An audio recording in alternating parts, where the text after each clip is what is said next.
and measures the conditions of the Black community on Long Island. So we thank you for coming this morning. My remarks will be short. I would not be standing before you today if it was not for a team of people that helped bring this concept to life. When you talk about challenges that you have, especially from a not-for-profit standpoint, very often we don't have the data to really substantiate and back up the challenges that we see frontline in the community. So when we had a partner that stepped up and helped us shape how do we get to the reality of getting data, we started working with Long Island Community Foundation, who then brought in a team from City, who then we identified great community advocates, and we formed an advisory board. And I'm just so excited that we got to the point today where this document, I keep saying the first of its kind, has been produced that looks at a suburban community and the conditions of Black people in a suburban community. So I think you need to give yourselves a round of applause for doing this.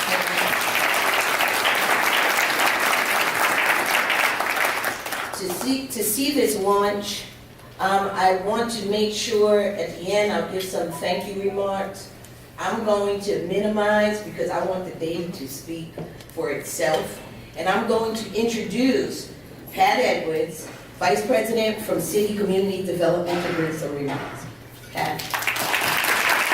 Good morning. And thanks so much for attending this important event today. As a Long Islander who was literally born and raised here, I was actually born in a house in Uniondale, I am so proud to be a part of today's event, which focuses on an issue that is of great importance to me personally, but City also, economic and financial inclusion. It's wonderful to see so many familiar faces in the audience. Together you represent the change makers we need to build a more inclusive and equitable Long Island. We have a very exciting and interesting morning planned for you. First, you'll hear from members of the PolicyLink team who will present the highlights of the equity profile of Long Island.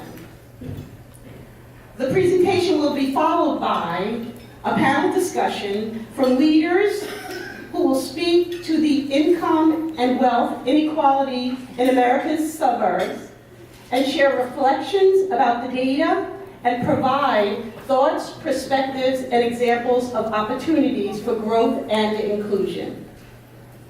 Then you'll hear from well-known and respected municipal leaders who will share their perspectives on next steps towards inclusive growth, areas of opportunity, and solutions to inequality, both locally and regionally.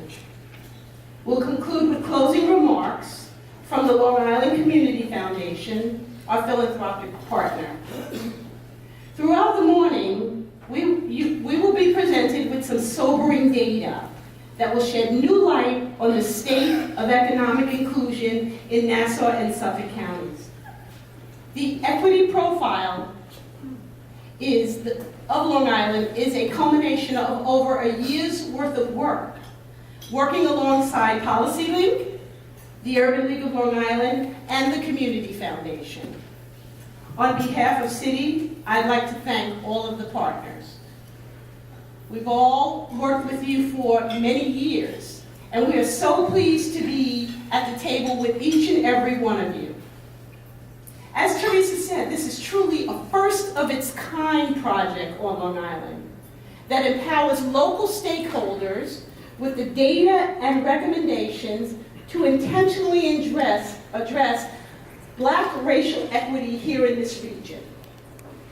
The report illuminates the challenges that Black communities have experienced since the inception and development of America's first suburbs, and presents a set of recommendations and solutions for inclusive growth and economic opportunities that address and meet the needs of Long Island's Black low-income residents.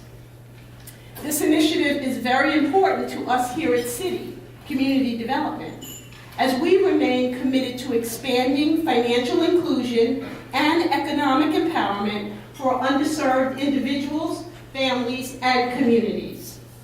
And we aim to build more inclusive communities that expand financial access, affordability, and economic resilience.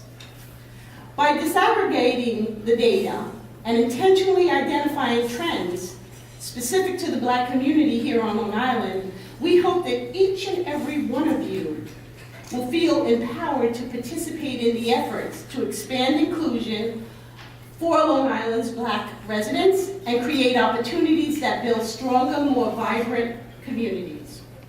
In closing, I want to thank you all again for coming out this morning, and I hope you enjoyed the morning. Now I'd like to turn the program over to my colleague, Ms. Jasmine Thomas, who will moderate the PolicyLink presentation. Conversation, as I said, it took a year to put this together, but I didn't get a chance to introduce Tracy. And Tracy's been, as you heard, on this particular partnership. PolicyLink is a national partner of City Community Development, and we're very excited that we can have their team here.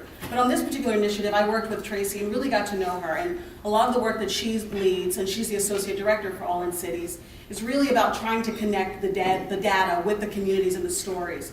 She comes from Center for American Progress, and we're very lucky to have her with PolicyLink. And we look forward to the conversation we have for the rest of the day. So Angel Ross, again, no relation, although I kept asking if there was one. Is the research associate who works on equitable economy team at PolicyLink. And really the work that he does is really build a data case for equity and inclusion. And before that, Angel was at the Center for Community Innovation at Berkeley and the Haas Center for Fair and Inclusive Society. My name is Angel. I'm a program associate at PolicyLink. We've been mentioning PolicyLink a lot, but for those who are not that familiar, PolicyLink is a national research and action institute advancing economic and social equity. And we produced this equity data profile through a long-term partnership with the Program for Environmental and Regional Equity, or PEER, at the University of Southern California. And our partnership was really spurred from an analysis a few years ago that we did that looked at the economic benefits of equity. So I'm sure a lot of the folks in this room probably understand the moral imperative of equity. And while the moral imperative is always central in the work that we do, there's also an economic imperative. And that's what I'm going to go through today through some of the data highlights. And this is what we mean, that the economic imperative is what we're talking about at PolicyLink when we say that equity is the superior growth model. There's been a growing consensus among economists that more equitable regions actually experience more sustainable economic growth. And so at PolicyLink, we like to talk about equity as the antidote to inequality. To show this, we did an analysis of the largest 150 metro areas to see how much greater the regional gross domestic product, or GDP, would be if we were to close racial gaps in income. And we found that in every one of those 150 largest metro areas, the regional economy would be boosted by closing racial gaps in income. So I'm going to go through the numbers for Long Island specifically, but first I wanted to just give you all a brief overview of the database that this profile draws on. So our partners at PEER manage a regional equity indicators database that covers several different geographies listed here, and it pulls from a variety of public and private data sources, including microdata from ICOMS, the Behavioral Risk Factor Surveillance Survey from the CDC, as well as several different economic, educational, and environmental data sources. And while you'll notice that the coverage does include the New York, Northern New Jersey, Long Island metro area, Long Island or Nassau and Suffolk County specifically are not included in this particular database. So we actually added a custom geography to our database that looks at just Nassau and Suffolk counties. So unless otherwise noted in the profile, all of the indicators I'm going to go through draw on this two-county geography. So before I get into some of the findings, I do want to provide a quick overview of some of the definitions and framing for both the data profile and the policy brief that we developed with our partners at the Long Island Urban League, the Long Island Community Foundation, as well as City Community Development. So we define an equitable region as those where all residents, regardless of their race, ethnicity, income, neighborhood of residence, or other characteristics, are fully able to participate in the region's economic vitality, contribute to the readiness for the future, and are able to connect to the assets and resources throughout the region. This particular engagement also received funding from the Robert Wood Johnson Foundation, so it really honed our health lens throughout the profile. Health equity, it means that everyone has a just and fair opportunity to be healthy, and this requires removing obstacles to good health, such as poverty, discrimination, access to good jobs with fair pay, quality housing, quality education, safe environment. The inequalities that I'm going to go over today pose such a threat to the region's prosperity is because of how the demographics on Long Island are changing. Long Island is 67% white, but communities of color have really driven growth since 2000, and that's what this chart is showing. Growth rates from 2000 to 2014.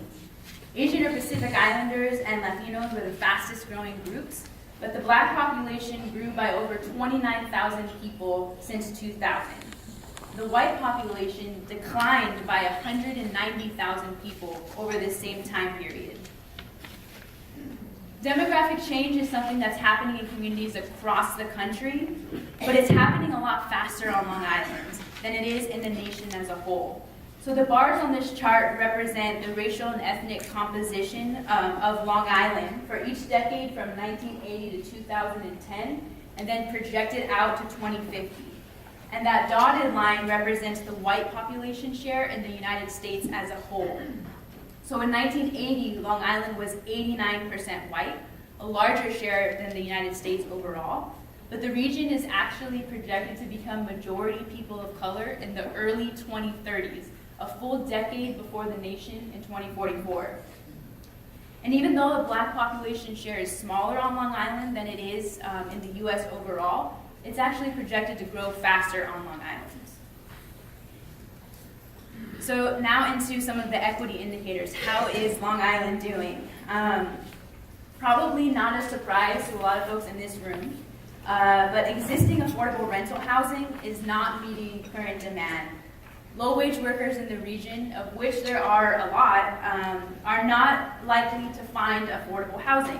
Across the region, 25% of jobs are low-wage. And these low-wage jobs are defined as paying $12.50 per month or less. That's $15,000 a year or less. So this is very low wage, especially for Long Island standards. 25% of jobs are low wage. Can I ask you, what are those types of jobs you were talking about? Yeah, so we have an industry and occupation analysis that's not included on this slide, but a lot of the low wage jobs are in things like retail, food services, and accommodation. So they're across a wide range of industries, but there's a lot of projected growth also in these low wage jobs looking forward to the future. Thank you. And so even though 25% of jobs are low wage, only 11% of rental units on Long Island are affordable to two low wage workers' incomes. So there's a huge mismatch, right, in terms of the number of low wage jobs and the availability of affordable rental housing. And this mismatch gets even starker when you think about the situation on Long Island. So first, the availability of rental housing at all on Long Island, regardless of whether or not it's affordable. Only 20% of occupied housing units on Long Island are renter occupied, compared to almost half of all housing units in the broader New York, Northern New Jersey, Long Island metro area. Second is that these numbers, that 11% of affordable rental units, are based on two low-wage workers in one household, but we know that not all families or households have more than one worker. And what's the income? Yeah, so the income would be that $12.50 per month times 2, or $15,000 a year, so it would be $30,000 a year, which is, again, very low, especially for Long Island standards. So we also looked at how housing affordability varies by race and ethnicity, and paying more specifically the share of renter and homeowner households who are paying more than 30% of their incomes on housing costs. Long Island ranks 14th highest of the largest 150 metro areas in terms of renter housing burden. Almost 2 in 3 Black and Latino renter households are cost burden. And this point highlights how even though Long Island has a higher median household income than the U.S. as a whole, the cost of living on Long Island is also higher than in the nation overall. And so despite all of the wealth and prosperity on Long Island, people, particularly people of color, are struggling to make ends meet here. Can you walk us through the colors? Definitely. I'm very sorry. There's no legend, and that's a no-no for data analysts. I apologize. So the orange represents the Black population. So on that renter burden chart, the highest one is the Black population. Right below it is blue, and that's the Latino population. Purple is the total population. Right below that is the population of 2 or more races or some other race. Then you have the white population, that's the gray bar, and the lowest bar is the Asian or Pacific Islander population, that's the green.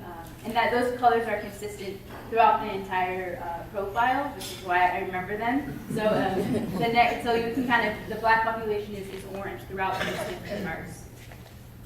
So moving over to the homeownership piece. So Black homeownership is higher on Long Island than it is in the U.S. overall. It's actually 20 percentage points higher on Long Island than Black homeownership in the nation as a whole. But Black households are still less likely than white households here to own their own homes. And you see by the chart on the right, even when they do own their own homes, they're more likely also to be cost burdened. About half of Black homeowners are paying more than 30% of their household income on their mortgage and other housing costs.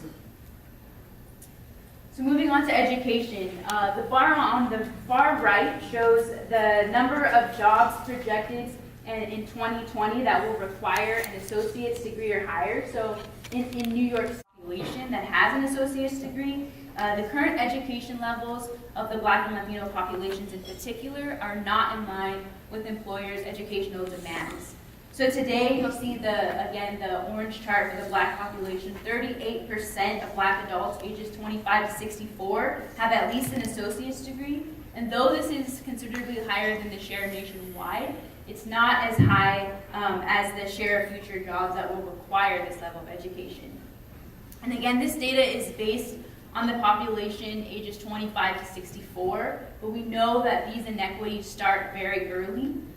Municipal fragmentation, which Tracy talks about in the report, as well as racial residential segregation, make school segregation possible and create uneven access to opportunities that really start at birth. So both income and education are key determinants of health and are strongly influenced by where you live, which is in part why public health researchers have argued that racial residential segregation is a fundamental cause of disease. Can we go into the Long Island Bill a little bit more? So when you look at education and readiness, this section, tell us how Long Island fares within the broader context if you can.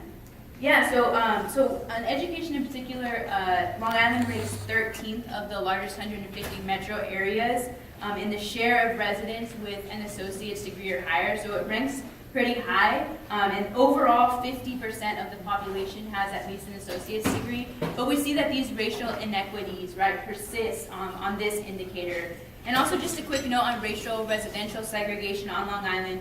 We say in the report, and we'll probably say throughout the day today, that Long Island is among the most racially segregated communities in the country. And when we say that, we're really talking in terms of Black-white segregation specifically. So the nation we know is pretty segregated, but Black-white segregation is actually higher on Long Island than it is in the nation overall. And Long Island actually ranks 7th of the largest 150 metro areas in terms of Black-white segregation. So it's in the top 10 most segregated communities of the largest 150 metro areas when it comes to Black-white segregation specifically. So to measure this, we look at an indicator called the dissimilarity index, which tells us that in Long Island, 73% of the white population would have to move to a different place on Long Island in order to achieve black-white integration. So again, when we're talking about racial segregation on Long Island, we're talking specifically about black-white segregation. So we just looked at education. So even if tomorrow education levels were to increase for the black population to be at par with the white population, we found that white workers have a higher median wage than black workers at every level of education. So here we look at educational attainment by race and ethnicity and also education level. So you can see here that white workers without a high school diploma actually have the same median wage as black workers with some college education.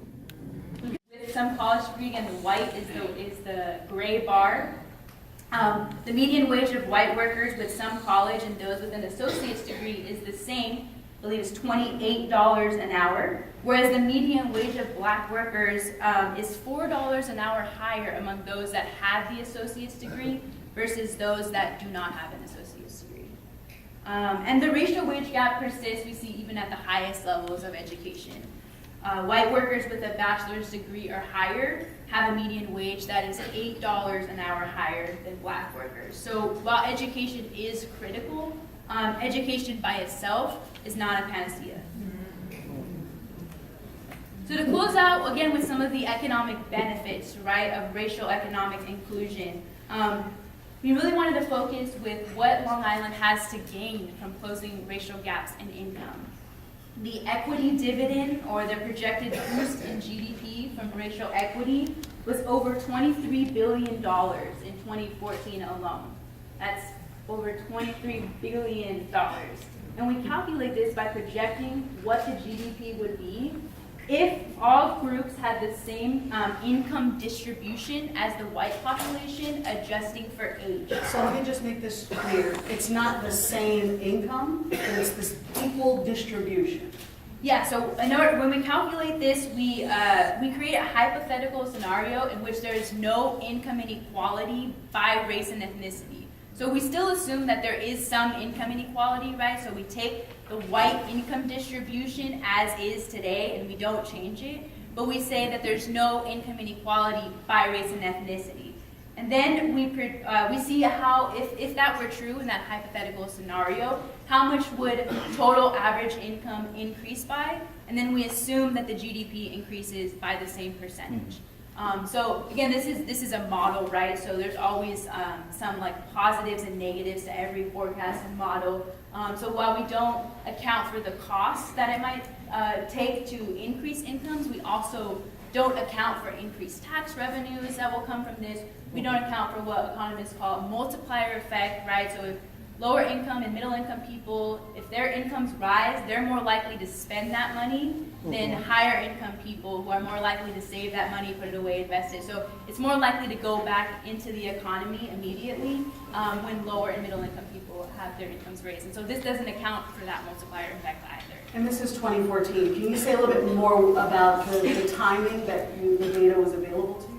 Yeah, so most of, so we look specifically at on this indicator for the GDP in 2014, but it's based, the income numbers are based on a 2010 through 2014 pooled sample. So we look at data across 2010 to 2014 in order to make sure that we can have enough observations to report meaningful data, right?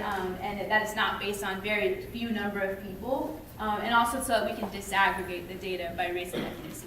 And just to go back again, because this is a meaty set of data points, I just want to kind of, I hear your thoughts, I want to add some nuances to it and get your perspective. So this is 2014 as the economy was rebounding on Long Island.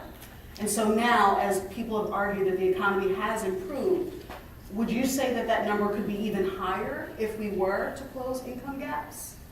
Probably, right? Because the GDP is probably higher today than it was in 2014, and so the projected increase in GDP is also probably more than what we report here. And so that's money on the table that just does not get spent. Exactly. Or doesn't get put back into the economy to expand the economy. Yeah, it's just not there. Okay, just not there. Yeah. Thank you. So we also look at how the percentage gain in average income with racial equity, so under this scenario that we were just talking about, varies for each race and ethnic group. So average Black income would rise by 68% on Long Island.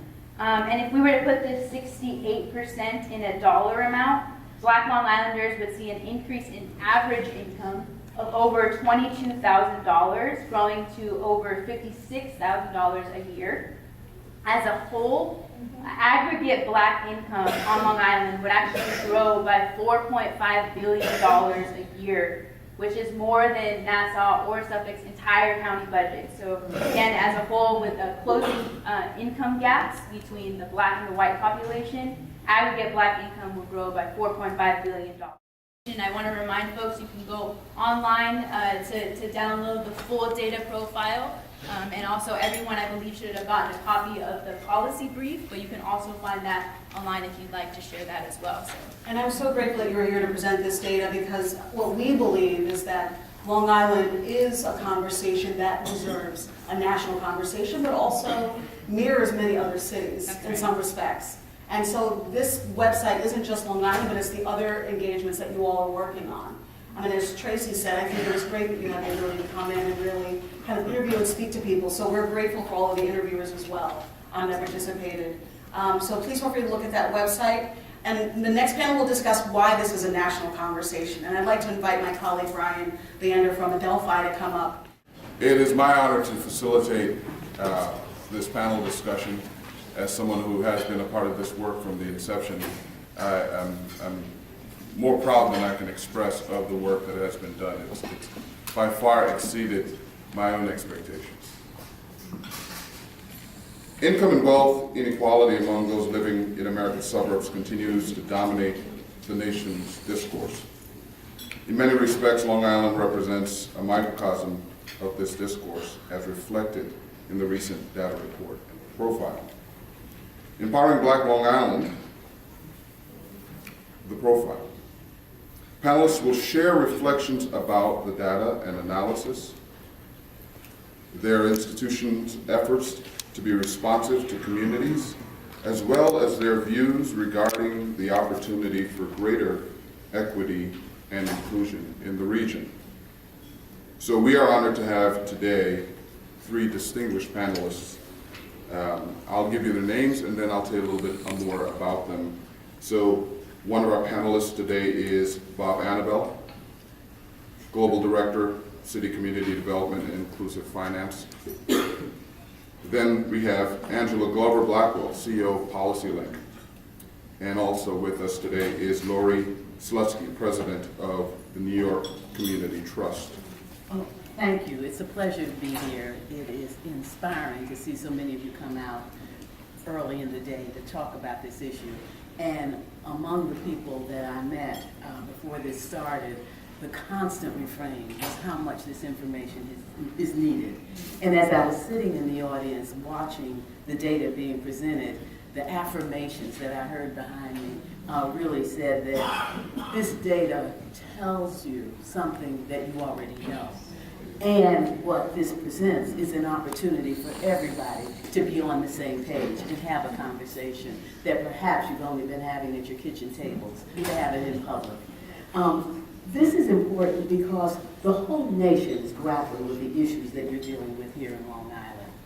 As a nation, our failure to be able to address the issues of race, racism, institutionalized racism, the failure to address those issues has put the nation at risk. And there's several things that are operating. One is that we have continuous racism. We have historical racism, and they have led to a geographic racism. And as all of those things are coming together, data is proving to be one of the most powerful ways to be able to understand that. I teach a course on race, class, and American cities at NYU.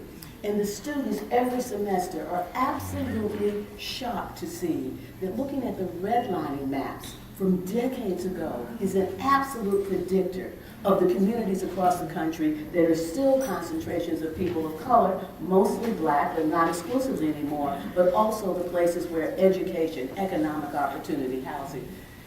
We have to come to grips with that. One of the things that is happening nationally that is not well understood is what happens as people move out of cities and into suburban areas and eventually find the same circumstances that they were leaving behind in inner cities in those areas. And so looking at Long Island presents an opportunity, as Tracy said, for us to be able to put the challenge of the geography of inequality into a metropolitan context and to understand what it is that we can do in suburban communities. It also presents an opportunity to see what happens when civic leadership comes together, understands its community in the same way, and makes a commitment to be able to move forward with greater insight and greater commitment to change. Thank you.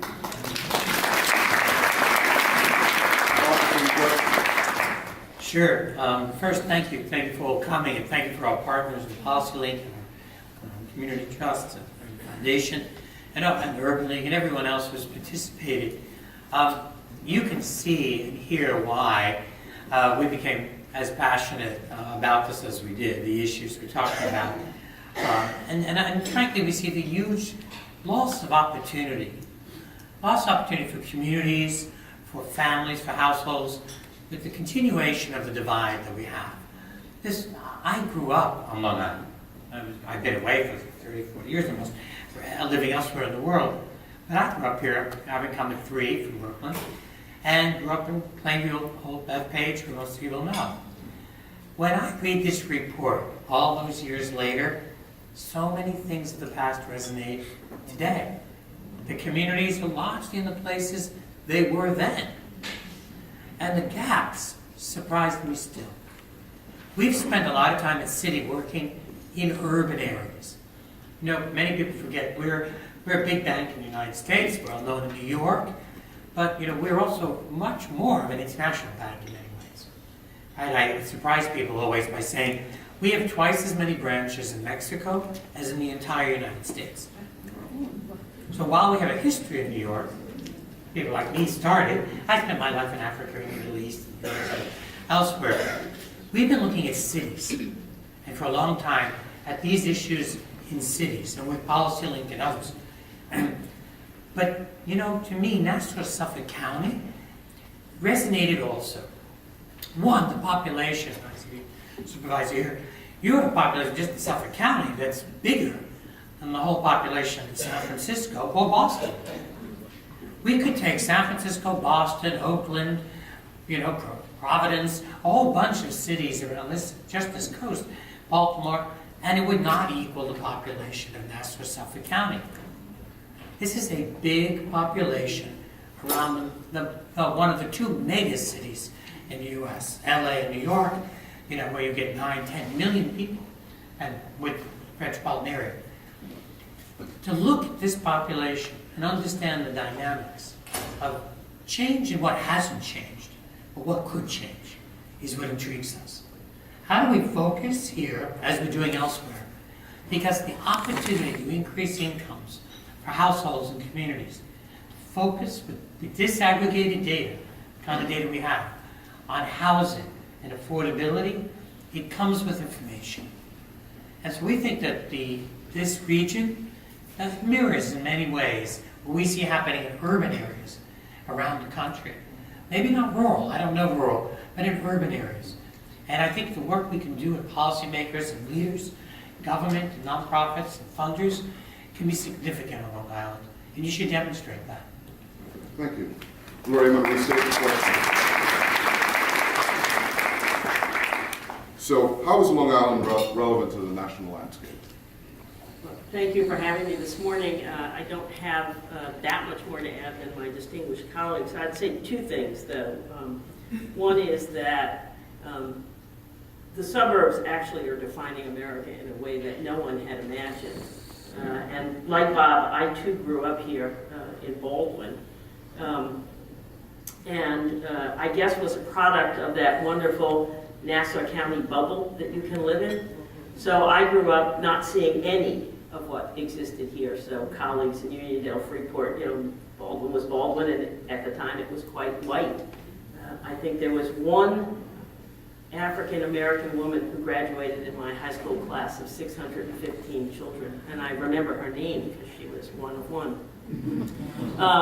But I would say that one of the most enduring legacies and one of the challenges we all in this room have is the invisibility of racism and poverty on Long Island. It exists in pockets where no one else can see it.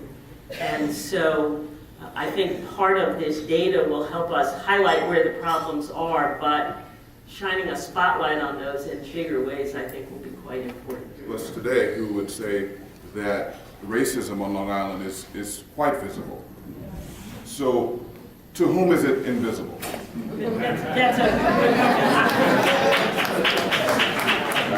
I did not mean that racism is invisible. I meant that you can grow up in a little white enclave where you don't see it. It doesn't mean it's invisible. It doesn't mean it doesn't exist. But I am now a resident of New York City where we have our own fair share of racism. But the problems of poverty, racism, homelessness, income inequality are more visible to more people because things connect more than they do out there. Absolutely. Thank you. And in some ways, it's the segregation. It was the institutionalization of segregation in ways that go back long before I can remember. I mean, clearly when we think of Long Island, one of the areas of it's often referred to as the first real suburb, planned expansion. We all knew the name Levittown. Anybody who's an urban planner around the world looks at Levittown. They didn't realize there were covenants in those properties that restricted from black families. We thought of the GI Bill after the war, when many people like my father would have come out from Long Island and been able to buy a house in those areas, or anywhere else on the island. But that wasn't the case for everyone. The other was, we have an unusual history. It's always hard to explain people abroad, especially of villages, incorporated villages, towns, counties. It's a very complex mosaic. And it may have all kinds of historic reasons. Sometimes there's a little plaque that says, founded in 1648 or something. It's nostalgic. But it also has institutionalized access. So each town had its own resources in schools, in libraries.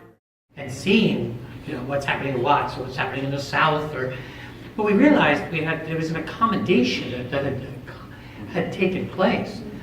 And that has perpetuated, and the concern would be, we see it in education, we see it in housing, we see it in access to transport.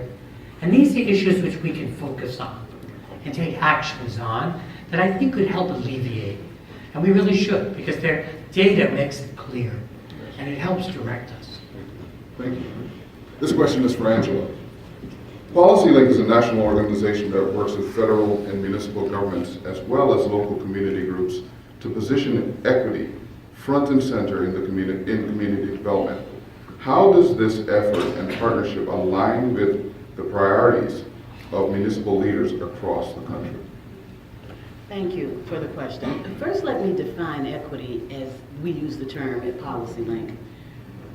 Just and fair inclusion into a society in which all can participate, prosper, and reach their full potential. That's how we define it. We have been defining it for our entire existence. And when we say equity, we include racial equity.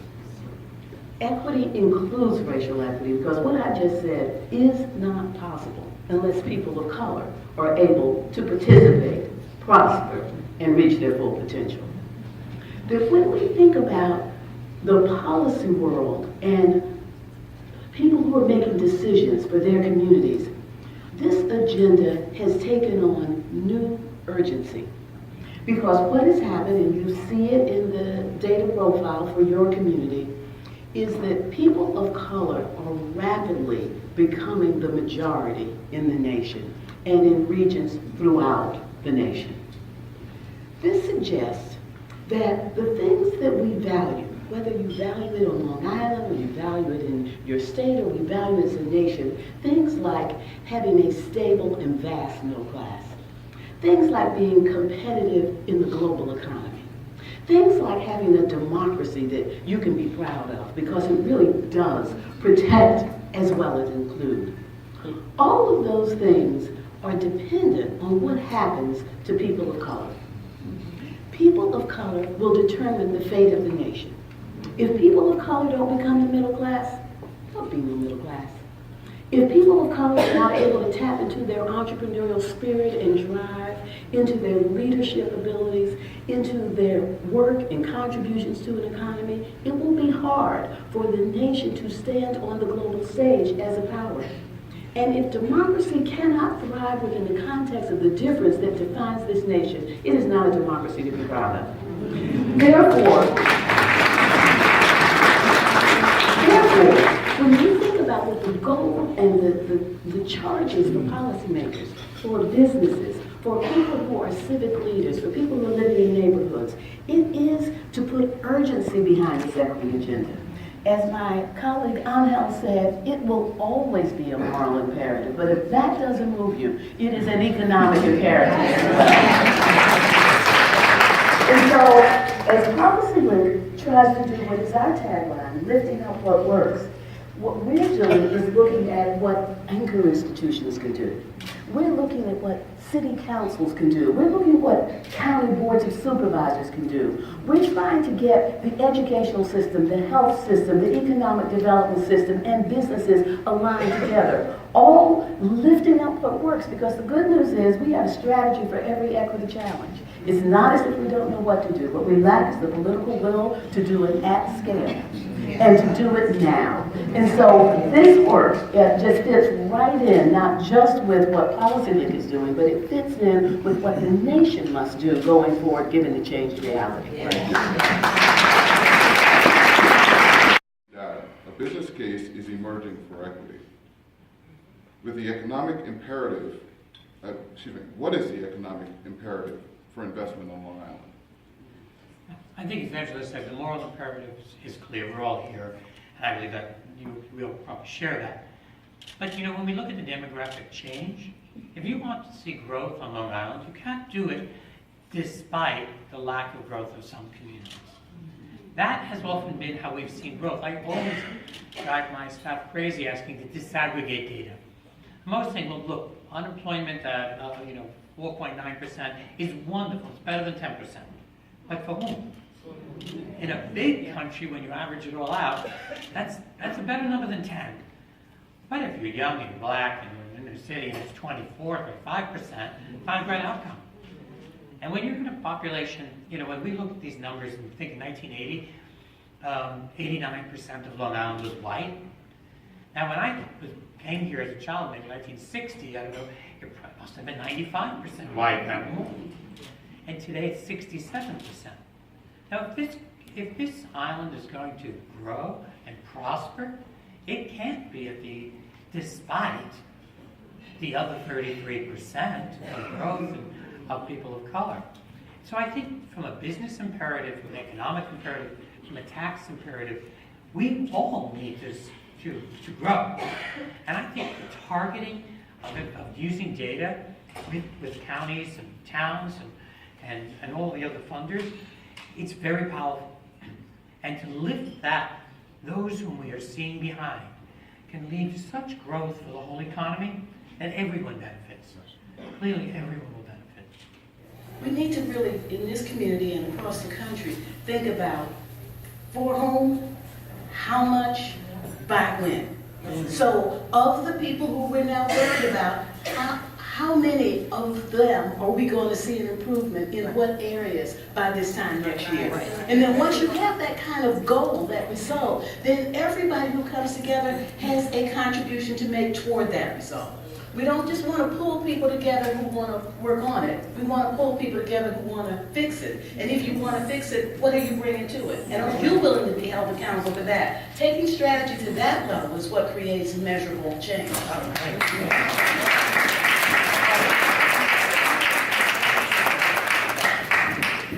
I agree, obviously, with Angela and others. I particularly, I gotta get off my coat here. I particularly agree with the county executive who said that messaging and communication is important. It really is important, but just as important as what Angela said is, we can put lots of pressure on elected officials, that's their job, but all of you here, particularly those of you in community organizations and representing voters and others, you need to continue to keep the pressure on and educate, create a groundswell of support for these things, because they can't do it by themselves. Thank you.